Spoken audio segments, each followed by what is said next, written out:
All right. Great to have so many people here. Of course, we have some very exciting protocols. Sidney representing Maple and Emily representing Goldfinch. I'll give you guys like a minute to, I'm sure everyone knows already what the protocols are, but give you guys a minute to like introduce yourselves and yeah, we can take it from there. Hi, everyone. I am Emily. I'm an engineer at Warbler Labs that builds and is the team behind Goldfinch. Goldfinch is a decentralized credit protocol that bridges the gap between real-world businesses and the DeFi ecosystem.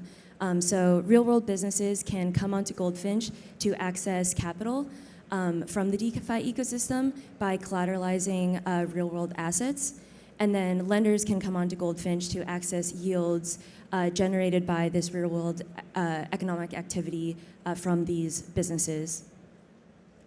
We are currently focused on emerging markets right now, both lenders and fintechs, and we are currently deployed capital in over 28 countries around the world. Thanks, Emily. My name's Sid, so I'm the co-founder and CEO of Maple Finance. So the way to think of Maple is a decentralized capital market. So it's built on chain. It involves the creation of pools, which you can kind of think of like on-chain lending businesses or an on-chain credit fund. It's serving mostly market makers and delta neutral funds. So it's done about 1.8 billion in loans since we launched last year on Ethereum and Solana. But we're currently at the stage where we are looking to serve institutional clients, but we're looking to break out of just having one end market of borrowers. And then on the other side of our marketplace, you have, of course, institutional allocators, family offices, high net worths, who are depositing to these pools to earn a yield from the credit product. Yeah, so thank you, Emily and Sidney. What a great 10 years the last couple of years have been. We've had the markets go up and down. We've had large protocols blow up. Yields were clearly not sustainable, and now we're here to talk about sustainable yields. So what has the last couple of years done, and where are we now on yields? I'll start with Emily again first.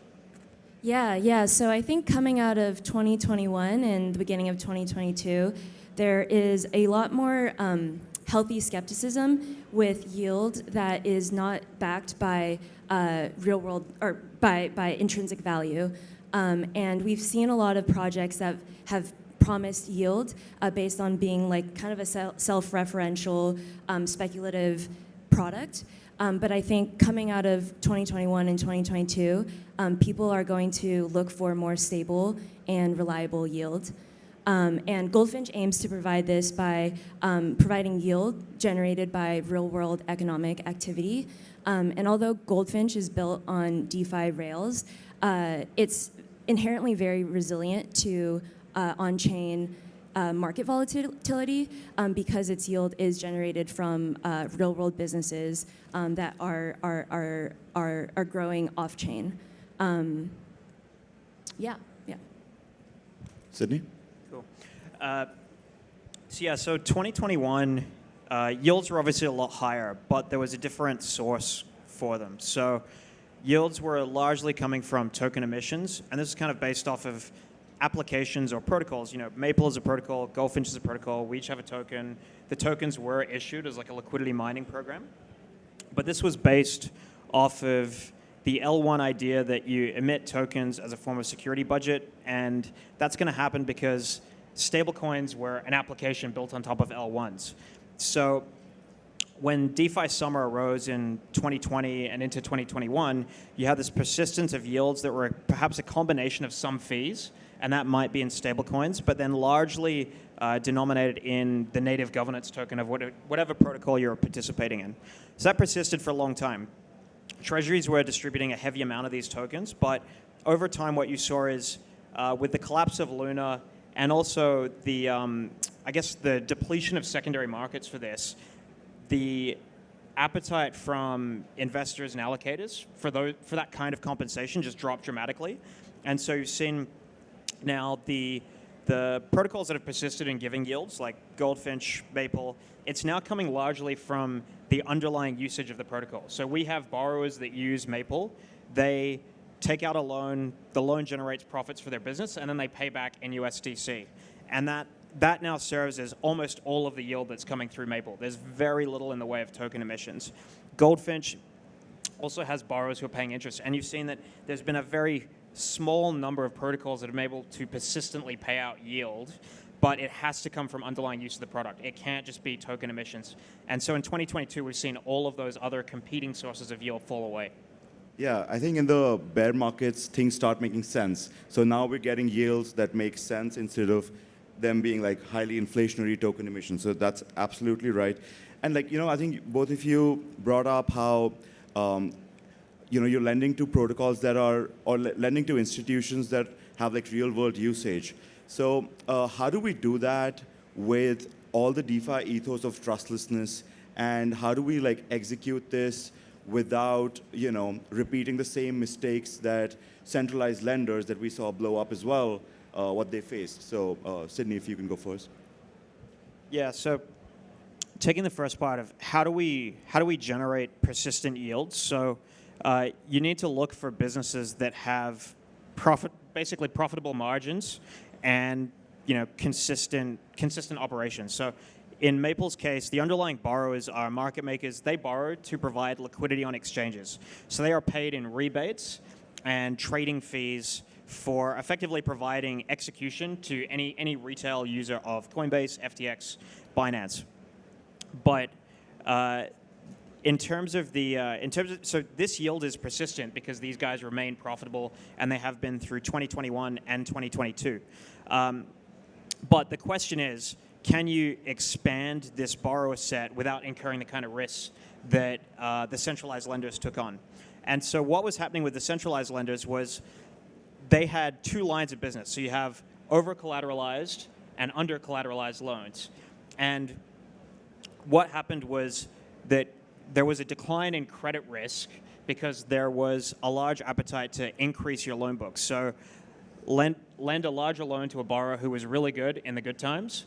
And so the most notable is obviously 3AC, which was not providing effectively market neutral or market making or delta neutral services. So they were expressing a directional view on where crypto assets would head, and they did this on a leverage basis.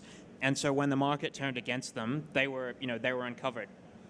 And this was then passed through to their creditors. The limitation of Maple in that we are not doing over-collateralized loans forced the underwriters, who are the delegates on the pool, to be much, much more careful. So they had to really focus on doing market makers, delta neutral firms, who all performed very well through the June, July, August crunch. So across Maple, we had about 900 million deposits at the start of June. We only had one $10 million loan that defaulted. And that was because the delegates had to be much more careful because they couldn't rely on collateral. So collateral, in some ways, was a bit of a false security blanket, because when you had to liquidate it, all of the CeFi lenders found they couldn't actually execute those trades. You're holding illiquid GBTC, you're holding tokens on an AVAX project that's yet to actually launch yet, or a SAPS.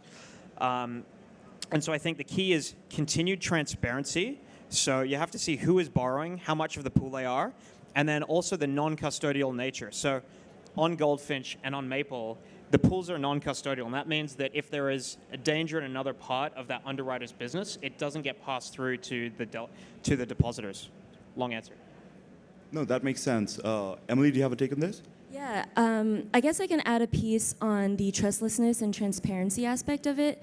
I think we're always going to need to be able to assess the creditworthiness of a borrower, but I think we can do that in a way that preserves privacy on-chain.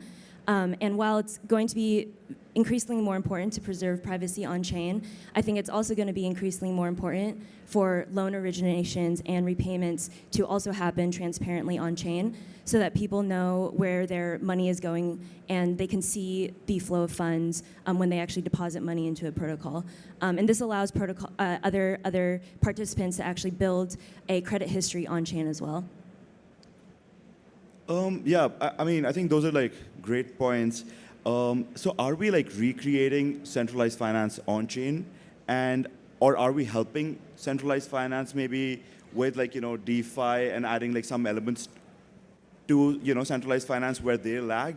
So yeah, so how can like our protocols or like DeFi help centralized finance mitigate some of the risks or weaknesses that they have? Sidney?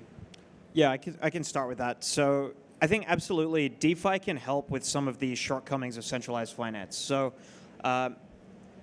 if you look, so Maple pools, for example. So you can be a manager or a delegate of one of these pools, and you're non-custodially lending out those funds. So depositor puts, let's say high net worth Whale puts $10 million into a pool. You can then approve loans out of that pool to borrowers. If you were, say, Celsius or some other provider who had distress in another part of your business, then as long as those loans in your pool get repaid, the depositor can claim back your funds. So those depositors are not commingled as some kind of unsecured creditor of you, the centralized lender. And so I think that's the biggest opportunity where centralized lenders or CeFi players should just be operating pools in DeFi where they can approve loans out of them, but their depositors can have more faith that they can see all of the borrowers, so they can verify the quality of the loan book. And then their funds are not commingled with other parts of your business. So you're not commingled with illiquid DeFi positions. You're not commingled with other risky loans that you can't actually see. So I think my view is that CeFi should be utilizing more and more, and that if you're considering depositing with a CeFi lender, you should probably be asking whether they're considering doing this.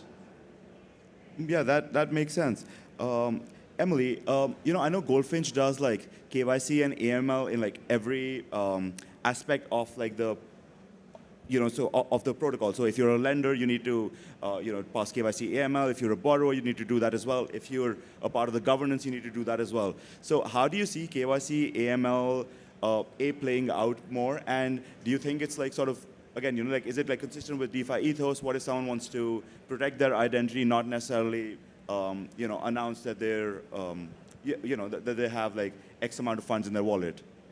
Yeah. So I think DeFi has this promise of financial inclusion, but today there are a ton of participants who want to participate in the DeFi ecosystem, but legally cannot due to KYC and counterparty concerns.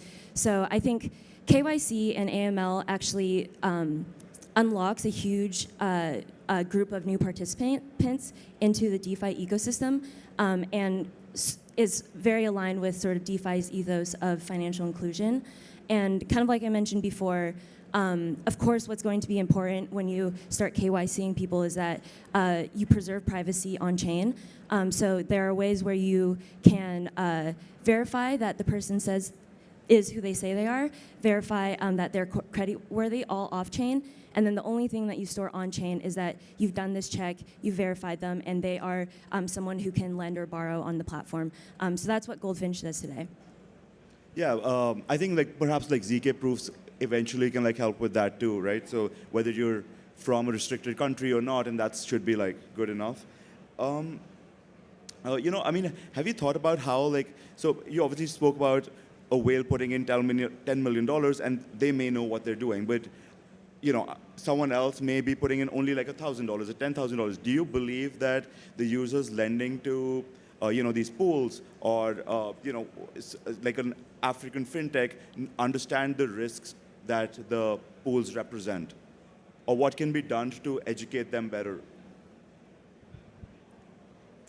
Yeah, I think the main thing is having transparent risk disclosures. So if you're doing uncollateralized or under-collateralized loans, they shouldn't go in thinking that it's over-collateralized. So this was actually one of the things that one of the CeFi lenders was actually dinged on in the complaint against them. So you can put transparent disclosures on the website, and then it's kind of a caveat emptor thing. If you provide a transparent disclosure and they're still going in, it's because they think they can bear the risk at those prices. I would say, it is quite varied, the subset of people who are using these platforms. Ours tends to be mostly institutional or higher volume or transaction size depositors. But yeah, I'm not quite sure on the split on other protocols. Yeah, on Goldfinch, you have to be an accredited investor to be able to participate directly on Goldfinch. And And I think that in order to allow more people to participate in Goldfinch, there are ways that you can actually use the DeFi composability and extensibility to allow even more participants to come in. So, for example, on Goldfinch, we had a community-driven effort that actually created a secondary market for Goldfinch assets on Curve, which allows people to participate in the Goldfinch protocol without going through KYC. And this is neat because it allows the market to kind of place a premium on preserving privacy. Yeah, we love like DeFi blocks for sure. So, building things on top of each other. So I think we're almost coming up on time. My final question is, obviously we're all very, very excited about DeFi. What do you think are the conditions that need to be met for DeFi to 10x and 100x from here? How far away are we from those conditions? Yeah, so